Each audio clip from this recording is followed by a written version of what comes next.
So here we are, just doing my second gather for a pebble piece. So we're making medium pebbles today.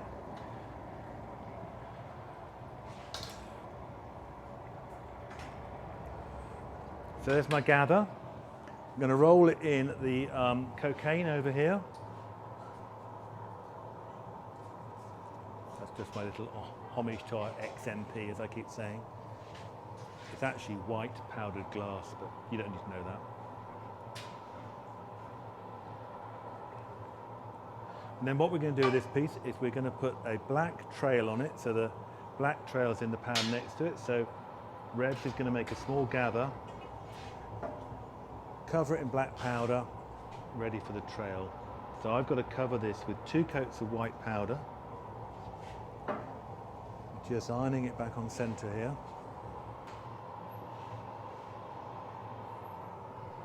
And then I've got to heat the colour in so I can put some more white powder on it.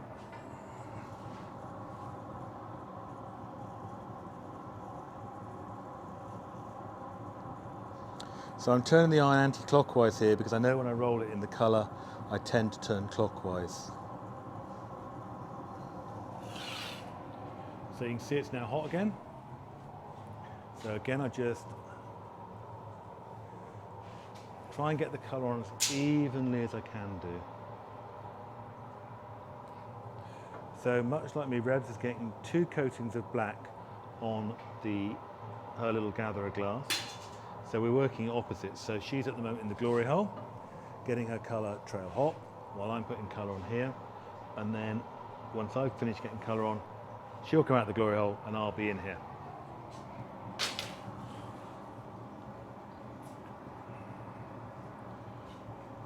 So what I'm going to do is just heat the colour in now, keep the piece on centre. I'm going to put a bit of air in it and then let my gather go reasonably cold. So when we put the trail on, the trail's got to be hotter than my gatherer glass to make sure I stay reasonably on centre.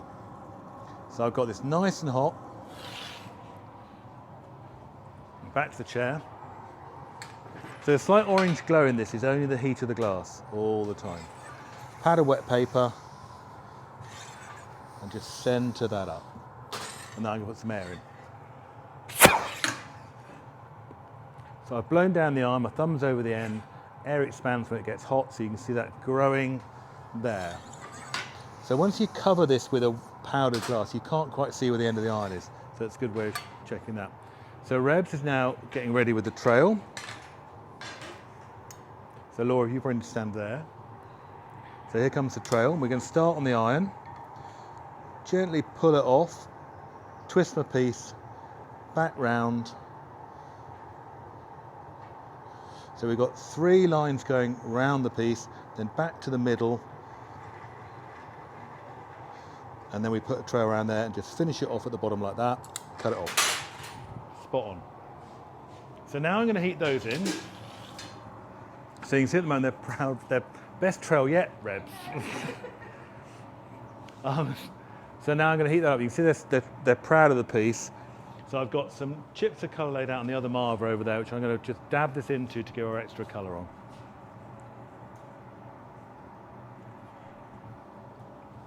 So I've got to make sure, before I put the other colour on, that I know that if I don't just pull this up a little bit here, the easiest way of explaining it is it's black colour absorbs more heat than white colour. So if I've got a lot of black at the top, when I go to open out the piece, the black will probably be slightly thinner and react differently than the white colour.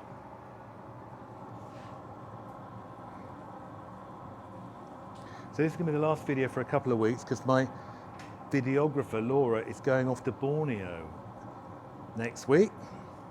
So she's a bit worried about the leeches, evidently. The giant blood-sucking leeches in Borneo.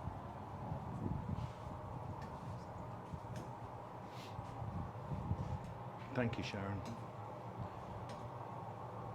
Evidently, Laura faints if she sees blood, so I'm not sure how well that's going to go. But we wish her all the luck in the world with that. So all the colours on now, and we have to now iron it all in so it's all smooth and keep it on centre. So I'm going to use this marver here. I'm not bothered about the bits that trail at the top, I'm just bothered about keeping it on centre from the end of the iron down. So you can hear as it goes round, and you can see the lumpy bits there, they're not too much of a bother. Back to the glory hole. So one thing I'm doing now is I'm making sure the lines that go from the top of the piece to the bottom stay as vertical as I can get them. So I have to make sure I don't just turn the gather one way, I'm turning it both ways.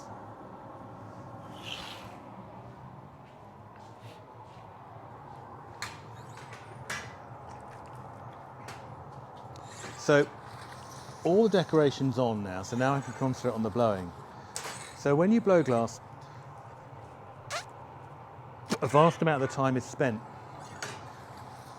getting all the decoration on before you actually do the blowing. The blowing is a relatively small part of it. So I've got to heat this up again.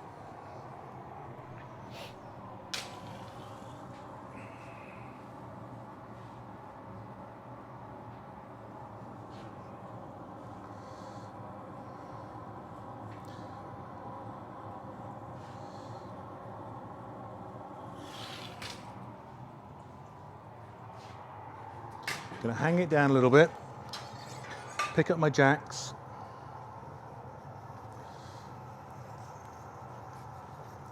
and for the eagle-eyed among you, you can see I've just caught the edge of this on the glory hole.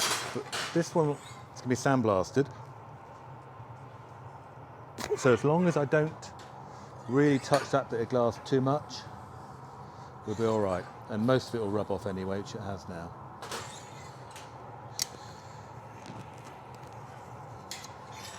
And very often when I make something, one of the questions I get asked is, do I know what I'm going to make before I start? Well, I do know a lot about it. I know what design I'm making, so I've got to put all the colours out ready, and my assistant has to know what they're doing to get the trail right. But at this point, I know I'm going to flatten it on a couple of cork tiles. But in this range, there's either open vases or shut vases. And the shut vases are slightly more difficult to do, so we always try and make the shut vases, and if they go wrong, when I say wrong, if they're not quite as good as we want them to be, we'll then make them to an open vase. So you can see I'm flattening the sides of it now. Blowing this out, and this gives it a really nice oval shape. And Rebs and myself have been making these all day today, and when we make stuff, we try and make things all day the same. Okay, I can get a punty. Because generally, we get better at it. Just little bits get better. So when we first started making them today, we tend to make them a little bit too long, I felt. Whereas now, I'm much happier with the shape, and we're much happier with the colours that are going on the side. So for these pieces, I make the punty. So Rebs has bought me a little gather of glass. I'm going to make a cross punty here.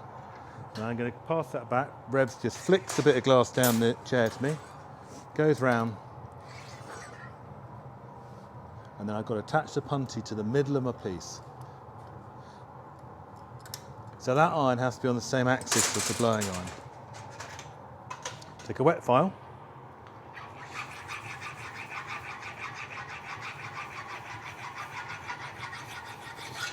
So I'm just filing round the cut line, knock it off, it comes off very easily. And now we've got the piece upside down effectively, so I'm attached to the bottom of it, thank you Rebs. So I'm now heating up the top edge, which at the moment is sharp where it's broken off. So I just give it a little flash of heat there, and Reb's going to come round and open the door so I can stick it a little bit further in.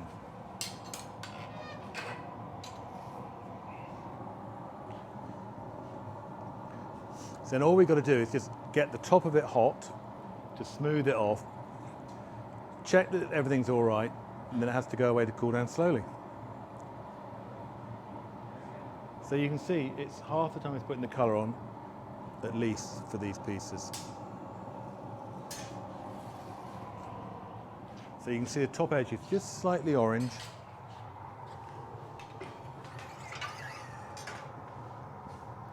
I'm just running the jacks over the top of it.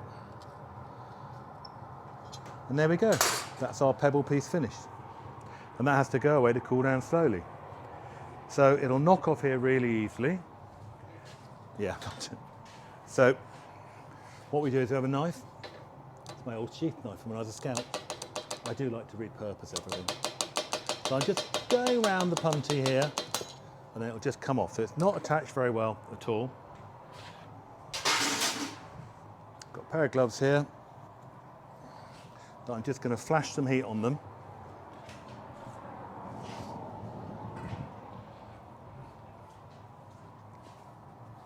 And this goes in our annealer.